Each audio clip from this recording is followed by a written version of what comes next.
Hello friends and family, क्या आप जानते हैं कि रोगों से मुक्त व्यक्ति ही खुद को और बेहतर बनाने में सफल हो पाता है।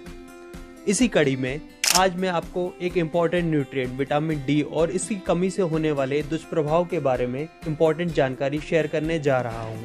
तो आइए शुरू करते हैं। विटामिन डी एक फैट सॉल्युबल विटामिन है जो हमारे शरीर के प्रॉपर फंक्शन के लिए एक इम्पॉर्टेंट न्यूट्रिएंट होता है।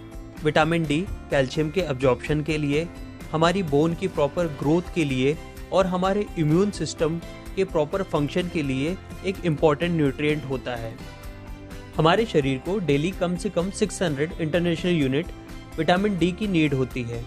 तो आइए अब हम जानते हैं कि हमारे शरीर में विटामिन डी के मेन सोर्स क्या क्या होते हैं। विटामिन डी का सबसे इम्पॉर्टेंट सोर्स होता है नेचुरल सनलाइट यानी सूरज की रोशनी।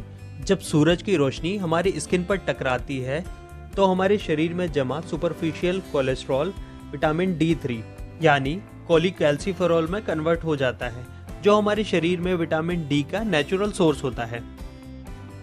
विटामिन डी का सेकंड मोस्ट इम्पॉर्टेंट सोर्स होता है मिल्क और मिल्क से बने हुए सभी डेयरी प्रोडक्ट। विटामिन डी की पूर्ति के लिए हमें प्रतिदिन दूध का सेवन जरूर करना चाहिए।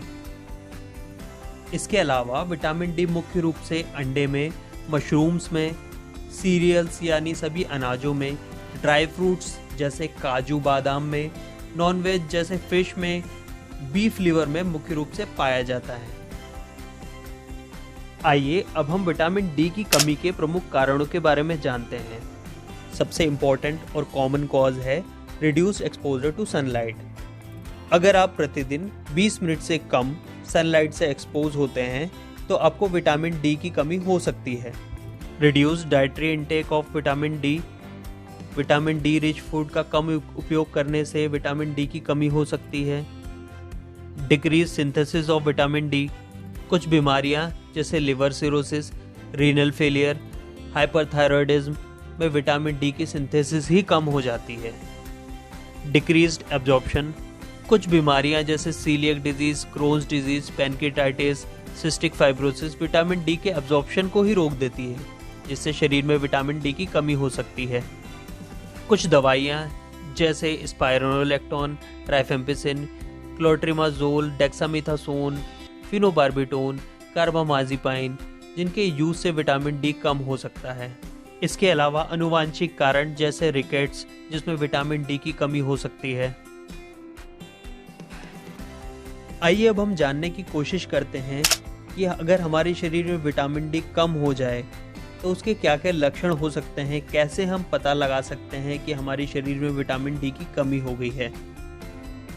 फीलिंग टायर्ड यानी थकावट हो जाना, थोड़ा बहुत चलने में या हल्का फुल्का काम करने में थकावट हो जाना विटामिन डी की कमी को दर्शाता है। विटामिन डी की कमी के कारण कमर दर्द या बैक पेन की समस्या हो सकती है। विटामिन डी की कमी के कारण कैल्शियम का अब्जॉर्प्शन कम हो जाता है, जिससे बोन डेंसिटी भी कम होने लगती है और बोन पेन और बोन लॉस जैसी परेशानी शुरू हो जाती है। विटामिन डी की कमी के कारण बालों की ग्रोथ भी कम हो जाती है, जिससे बाल कमजोर होकर गिरना शुरू हो जाते हैं। विटामिन डी की कमी के कारण हमारी मांसपेशियों की क्षमता कम हो जाती है, जिससे मांसपेशियों में खिंचाव और दर्द की परेशानियां आ सकती हैं। इसके अलावा विटामिन डी की कमी के कारण हमारे नेचर में भी चेंजेस देखने को मिल सकते हैं, जिससे एंजाइटी, डिप्रेशन जैसे सिम्टम्स आ सकते हैं। Thank you so much friends.